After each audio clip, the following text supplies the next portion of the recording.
2 pekan pasca lepasnya puluhan buaya dari penangkaran akibat banjir melanda Desa Tanjung Sari, Kecamatan Talang Kelapa, Kabupaten Banyuasin, tim Balai Konservasi Sumber Daya Alam atau BKSDA Sumatera Selatan masih bekerja keras menangkap kembali hewan melata berbahaya tersebut.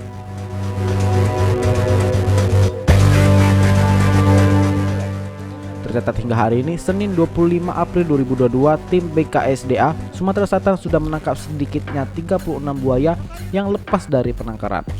Namun di luar dugaan, diperkirakan masih ada puluhan buaya yang belum tertangkap dan masih berkeliaran di dekat penangkaran tersebut.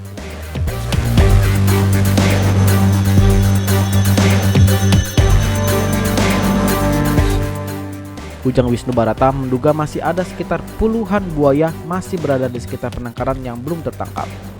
Selain membagi tim, menurut Wisnu, tim BKSDA yang dibantu dengan anggota tim reptil Sumatera Selatan setiap harinya melemparkan umpan pancing daging di 2 lokasi tersebut. Ia berharap sebelum Hari Raya Idul Fitri 1443 Hijriah, semua buaya yang masih berada di sekitar penangkaran dapat diamankan, sehingga pada akhirnya masyarakat setempat dapat aman menjalankan Lebaran nanti.